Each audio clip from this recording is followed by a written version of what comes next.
Lok Sabha రణరంగమైంది. Parliament చరిత్రలో చీకటి రోజు. హుందాగా ఉండాల్సిన సీమాంధ్ర ఎంపీలు సోయి మరచి బరితెగించారు. తెలంగాణను అడ్డుకునే ఏకైక లక్ష్యంతో నిండు సభను యుద్ధ భూమిలా మార్చారు. కత్తులు, పెప్పర్ స్ప్రేలతో తోటి ఎంపీలపై దాడి చేశారు.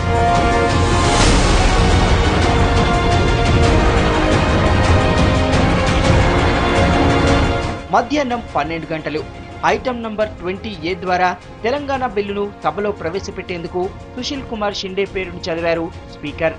అప్పటికే షిండేను సీమాంధ్ర ఎంపీలు చుట్టుముట్టారు. అరుపులు, కేకలతో గందరగోళం సృష్టించారు. నిరసనల మధ్య స్పీకర్ పర్మిషన్తో తెలంగాణ బిల్లును ప్రవేశపెట్టారు షిండే.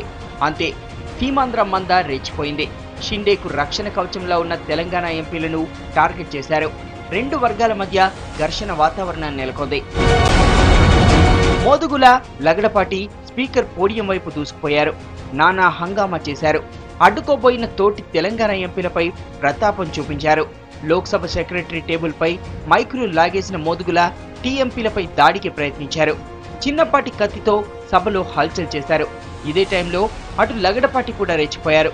జేబులో దాచుకున్న పెప్పర్ స్ప్రేను తెలంగాణ ఎంపీలపై ప్రయోగించారు లగడపాటి. స్పీకర్ పైన ప్రయోగించడంతో సభ్యులంతా ఉక్కిరిబిక్కిరయ్యారు.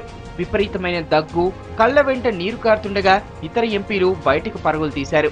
తీవ్ర అస్వస్థతకు గురైన పొన్నం ప్రభాకర్ మరో 3 ఎంపీలను ఆసుపత్రికి తరలించారు.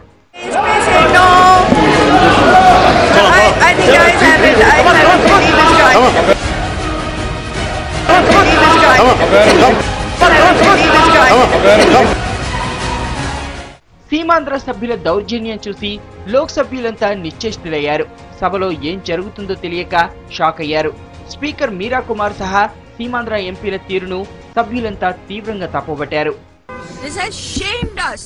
Our parliamentary democracy is admired throughout the world.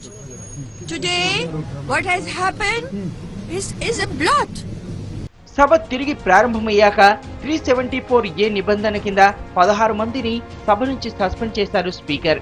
సీమాంధ్రకు చెందిన సబ్బం హరి, అనంత వెంకట్రామిరెడ్డి, మోదుగుల, కొనకళ్ళ, నిమ్మల కిష్టప్ప, శివప్రసాద్, మేకపాటి రాజమోహన్ రెడ్డి, జగన్, ఎస్పీవై రెడ్డి, ఉండవల్లి, సాయి ప్రతాప్, రాయపాటి, లగడపాటి, మాగుంట, తెలంగాణ నుంచి గుత్తా సుఖేందర్ రెడ్డి, కోమటిరెడ్డి వెంకటరెడ్డి సస్పెండ్ అయ్యారు.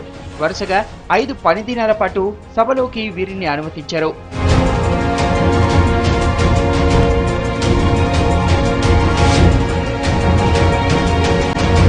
భారత పార్లమెంట్ చరిత్రలో ఎన్నడూ లేని ఈ అసాధారణ దృశ్యాలు ప్రపంచ దేశాల ముందు మన ఖ్యాతిని దిగజార్చాయి.